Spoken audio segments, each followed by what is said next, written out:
Qu'est-ce que ça représente Noël pour vous? Noël pour moi c'est les festivités, c'est la famille, c'est le partage, un bon moment de convivialité, on se retrouve, c'est vraiment, je trouve que c'est important. Un moment de convivialité avec la famille. C'est le seul moment où on peut tous se retrouver en famille et c'est un peu, je sais pas, il y a une atmosphère un peu bizarre, les gens ont l'air plus souriants, plus gentils, il y a un peu ce côté, je sais pas, féerique qu'on a quand on est enfant et qu'on essaye un peu de retrouver quand on devient grand. L'enfance, Ouais, la joie, ouais. puis voilà. Pour moi, c'est des fêtes de famille. Ça avoir les yeux qui brillent des enfants et se retrouver tous ensemble autour d'un bon repas et voilà, et profiter les uns des autres voilà, de tout ça. Une fête de famille. C'est quelque chose qui me tient à cœur moi personnellement. J'aime fêter Noël, j'aime retrouver ma famille, j'aime Noël. Noël ça représente la joie, la famille, la fête, de se retrouver et de partager des bons moments en famille, avec les enfants surtout. Une fête de famille, oui, le rapprochement en famille, les cadeaux, ouvrir les cadeaux, la décoration, voilà. Est-ce que Noël et éco-responsabilité, ça vous parle? Ah oui. Et quelles sont les petites ou grandes actions que vous faites dans ce sens-là? Alors maintenant, j'évite d'acheter des sapins. J'essaye de faire plutôt des choses moi-même en décoration.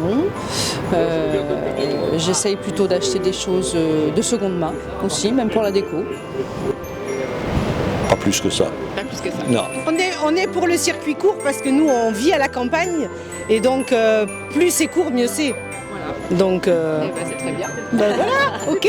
Je pense que dans un sens oui, là par exemple comme aujourd'hui où on peut faire marcher des petits locaux, des petits producteurs locaux, des commerces dans notre coin, ça peut marcher oui.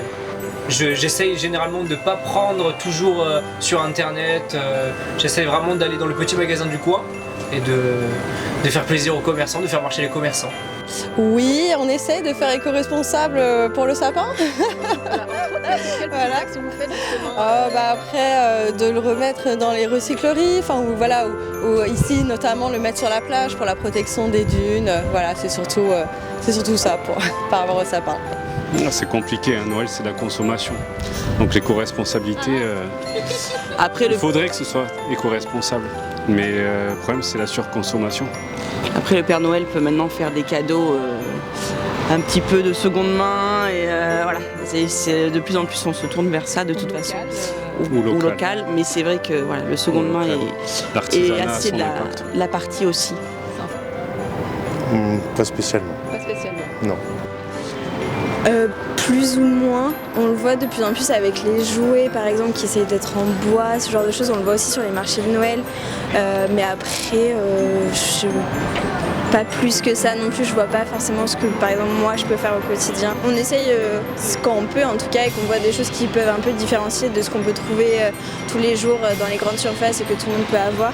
Je trouve que des fois aller dans les petits marchés comme ça, on voit des choses qui différencient et du coup ça fait toujours plaisir d'avoir quelque chose d'unique en fait sous le sapin. On arrête avec le verbe avoir et on prend plutôt le verbe être, hein, c'est-à-dire être ensemble plutôt que d'en avoir plein les armoires comme disait Souchon, pourquoi pas.